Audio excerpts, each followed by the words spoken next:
Hi everybody, it's Denny Joe here. Today I'm going to paint this foggy ghosty pour, and I'm using this deep teal. That looked black right there, but it's actually a really deep teal that I used by mixing all of the colors from my previous painting.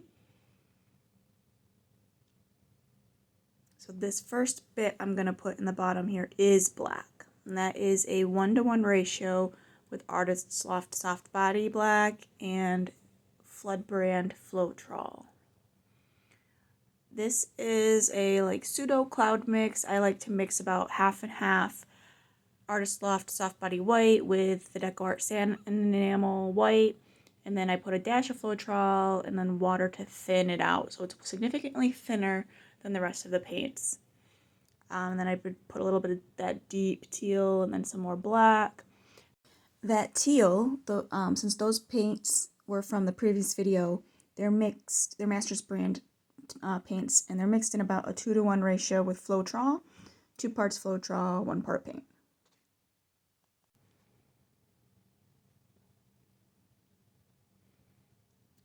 I'm layering here very intuitively. I'm imagining how the colors might blend when they're pouring out of the cup. I know that I put the black in first because I wanted to try to have a black middle. You'll see that it doesn't quite turn out as much as planned, but I go back through and put in my own black, so it works out to be okay. But with the white, sometimes I drizzle on a layer so it stays on top, and then sometimes I dump from high up. And I do that because I like to get a mixture of cells that pop up that are mostly white and cells that pop up and mix with the other colors. You can get some really cool lacing effects by doing that.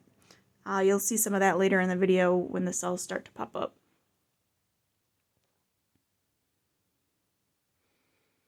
Alright, I'm almost done layering here. Let's get a good mix with that drizzle there, yep.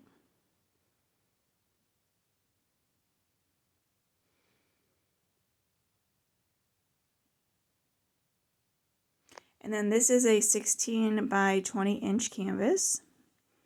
I'm just rubbing out a couple of these drips that landed on the canvas, just making them flat.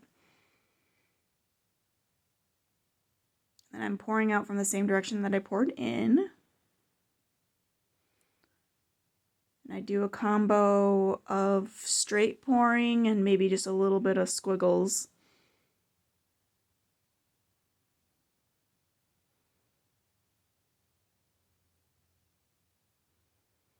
It's very turbulent. You can see the white rising up. Here's the squiggles at the end.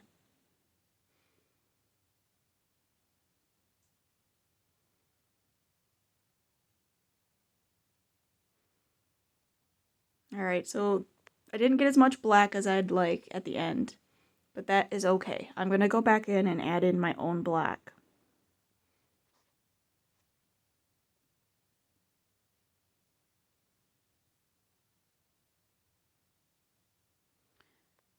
So now I'm going to not totally stretch out this puddle. I am going to kind of redistribute it all so that it's nice and even. And I'm doing that so that when I put the drizzles on, that they move mostly at the same speed.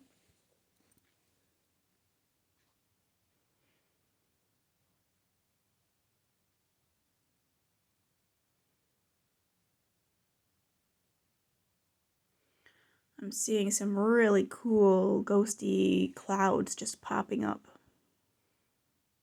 already without adding any on top.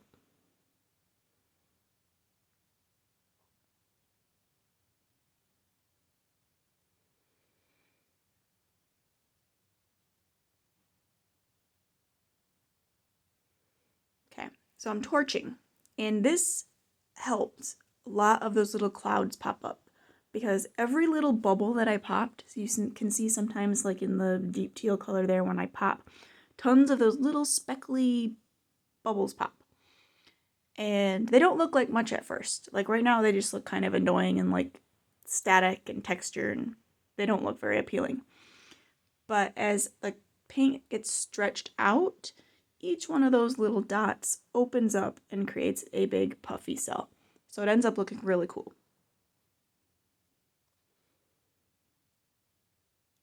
So here I'm adding back in some more black because I want to go and add some ghosty clouds on top as well. And they really need that black base to help their edges get ghosty.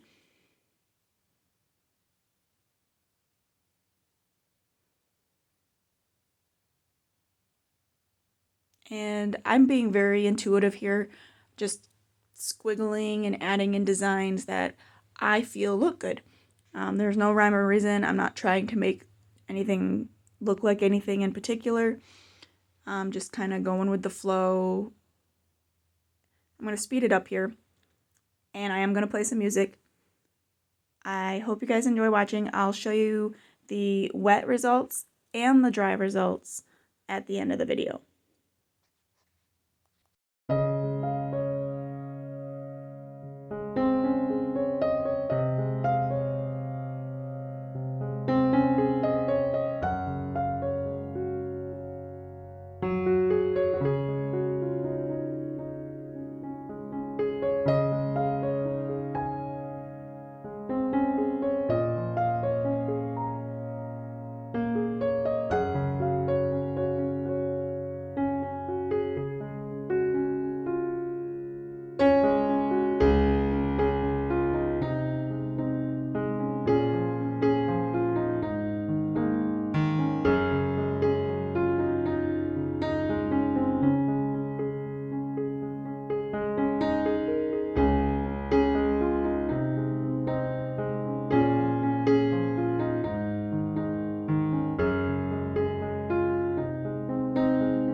All right, here are the dried results.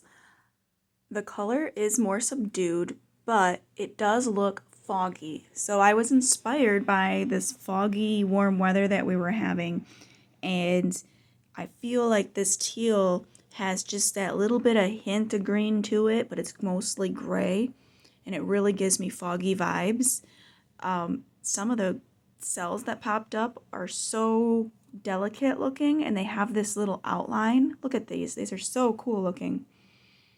I was really pleasantly surprised. I got a lot more little bubbly clouds that popped up, probably from the torching. But I'm really happy with this one. And I like that I can choose different orientations. So here I'm going to change it to landscape, and it gives it a whole different vibe. It kind of looks like a splashing wave, like against Lake Superior. It's just very eerie but energetic at the same time. So I like that way. And then I think my favorite way, so I gave it one more tilt, excuse me, one more tilt. And I think that this way is my favorite. I don't know why, I just like the little bit of gold in the lower right. And the line just leads your eyes up through the painting up to the upper left. And it just, in my opinion, seems to flow a lot better this way. Thanks so much for watching, and I'll see you guys in the next video.